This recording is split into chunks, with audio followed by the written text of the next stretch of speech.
माननीय श्री संयम लोढ़ा। माननीय सभापति महोदय, सबसे पहले तो मैं आपके माध्यम से राजस्थान रोडवेज परिवार को इस बात के लिए धन्यवाद देता हूं कि वो कठिन समय कोरोना का, जब हजारों लोगों को प्रदेश से होकर पैदल अपने गंतव्य तक जाना पड़ा, उस वक्त राजस्थान के यशस्वी मुख्यमंत्री अशोक गहलोत ने तय किया कि अगर एक भी नागरिक पैदल चलते हुए दिखा या पैदल चलते हुए गया तो जिस एरिया से वो नागरिक पैदल निकलेगा वहां के एसडीएम के खिलाफ कार्रवाई की जाएगी।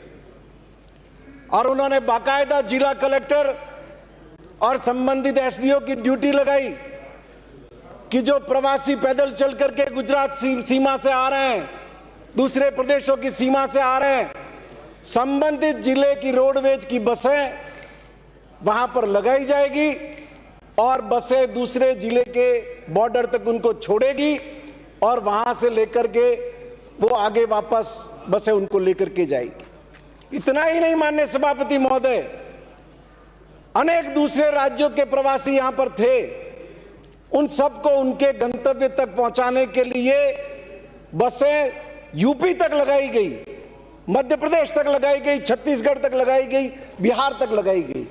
और राजस्थान रोडवेज ने उस कठिन समय में उन प्रवासियों की सेवा में जो योगदान किया, मैं आपके माध्यम से माननीय मुख्यमंत्री जी का, रोडवेज परिवार का और हमारे परिवहन मंत्री का बहुत आभार प्रकट करता हूं, उनको बहुत धन्यवाद देता हूं।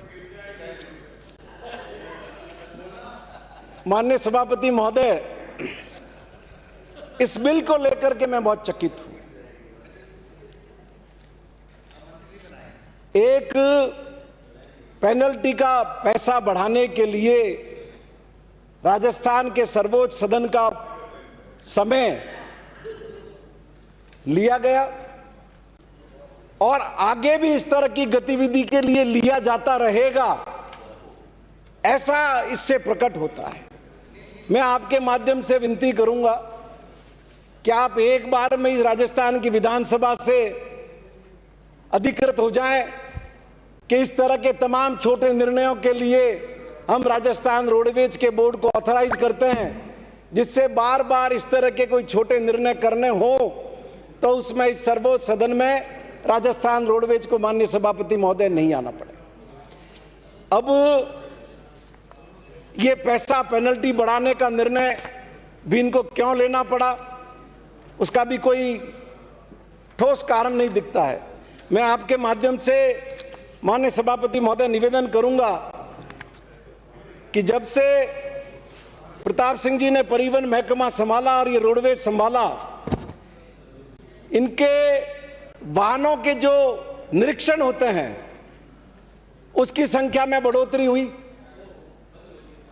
लेकिन बिना टिकट यात्रा और अनियमितता के मामले कम हुए। और इतना ही नहीं माननीय सभापति महोदय, जो यात्रियों की संख्या है बिना टिकट पकड़े गए उसमें भी कमी आई।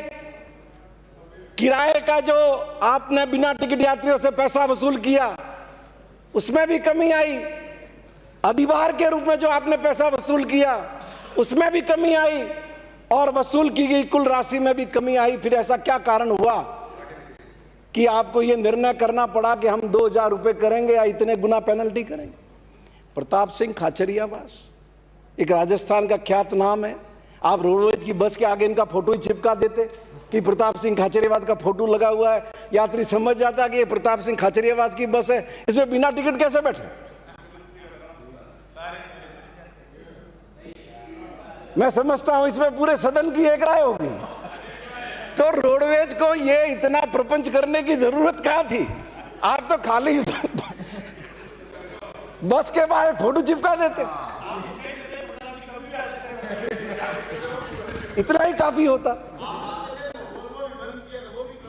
माननीय सभापति महोदय, अब मैं ये निवेदन करूंगा, बहुत अच्छा होता कि रोडवेज प्रबंधन इस सदन के समय का उपयोग इस बात के लिए करता कि राजस्थान की रोडवेज जन अपेक्षाओं, जन आकांक्षाओं की पूर्ति की दिशा में आगे कैसे बढ़े। जो कमियां हैं उन कमियों को दूर कैसे करें, इस सब में इस सदन को चर्चा में शरीक करता। आपके पास करोड़ों रुपए की संपत्ति है, अरबों रुपए की संपत्ति है। वो रोडवेज के मुलाजिम जिन्होंने आपकी खिदमत की, इस प्रदेश के लोगों की खिदमत की, आज रिटायर होने के बाद उनके बच्चों की क्या परिस्थितियां हो रही है, उनके परिवार की क्या परिस्थितियां हो रही है, उनको शादियों के अंदर क्या कठिनाई उठानी पड़ रही है। अगर मानवीय संवेदना आपके अंदर है और आप लोक कल्याणकारी शासन दे रहे हैं, अरबों रुपए की जमीन रोडवेज के पास पड़ी है, टुकड़ा बेच के उन गरीबों का तो कुछ ख्याल करो। हम ही लोग थे जब ये बीजेपी की सरकार थी, उनके साथ आंदोलन में कंधे से कंधा मिला करके खड़े थे और हम ही लोगों ने कहा था कि हम ये राज बदलो तुम, हम तुम्हारे साथ न्याय करेंगे, करवाएंगे। आज मैं आपके माध्यम से विनती करना चाहता हूं सभापति महोदय और मंत्री जी को भी कहना चाहता हूं, आप मजदूर नेता रहे हो, कमजोर तबके के लोगों के नेता रहे हो, उनकी आवाज रहे हो, आपको आगे बढ़ करके अपने विभाग में, इस कंपनी में, इस कॉरपोरेशन में निर्णय करवाना चाहिए और वो सैकड़ों लोग जो दुख झेल रहे हैं, कष्ट झेल रहे हैं, उनको दुख और कष्ट से मुक्त करना चाहिए। माननीय सभापति महोदय, मैं आपके माध्यम से निवेदन करूंगा, रोडवेज की क्या हालत हो रही है। रोडवेज का मार्ग, कितने रूट्स इनके पास है, उसकी संख्या में लगातार कमी आई है, लगातार गिरावट की तरफ है। जो 2011 के अंदर 2672 रूट इनके पास थे, माननीय सभापति महोदय, वो घटकर 1982 रह गए हैं। ये जो इनका 19-20 का जो इन्होंने जारी किया है वार्षिक प्रतिवेदन, वो ये आंकड़े प्रदर्शित कर रहा है। माननीय सभापति महोदय, रोडवेज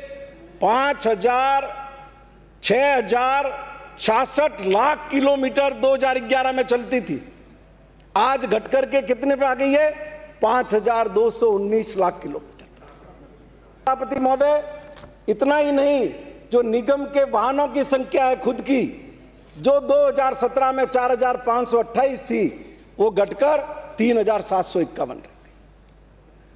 निजी वाहनों की संख्या जरूर बढ़ रही है, लेकिन रोडवेज के अपने वाहनों की संख्या लगातार घटी है।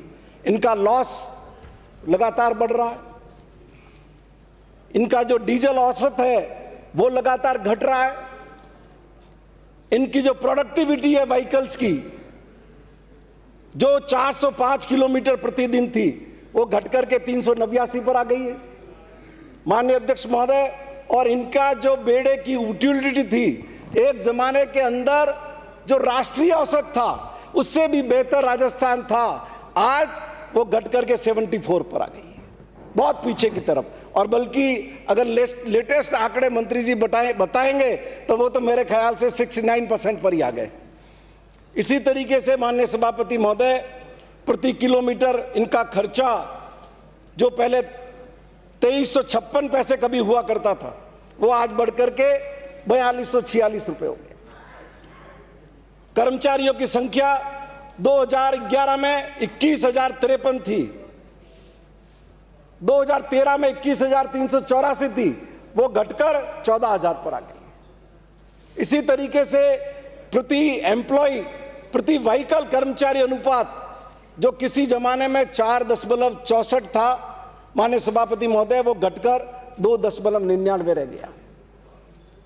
इसी तरीके से इनके दैनिक परिचक्र, जो डेली के इनके रूट होते हैं, जो किसी जमाने में 11,268 थे, वो घट के 9,500 पे आ गए।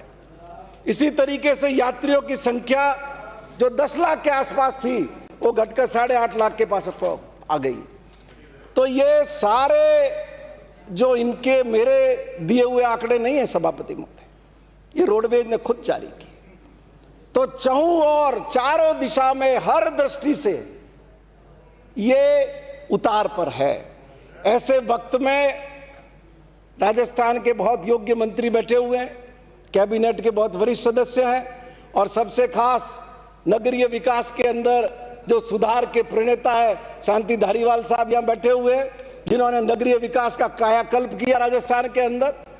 तो उन सब का मार्गदर्शन लेकर के मैं चाहूंगा कि इस रोडवेज पर भी थोड़ी कृपा करें और रोडवेज में भी कोई सुधार कार्यक्रम लेकर के आए, जिससे ये रोडवेज आज क्या परिस्थिति बनी हुई है। माननीय सभापति महोदय, मैं विनती करूंगा आपको, मेरे सिरोही में, जैसा अभी एक पूर्व सदस्य ने भी कहा, सिरोही से सूरत बस चलती थी, पूरी तरह से फुल ट्रैफिक।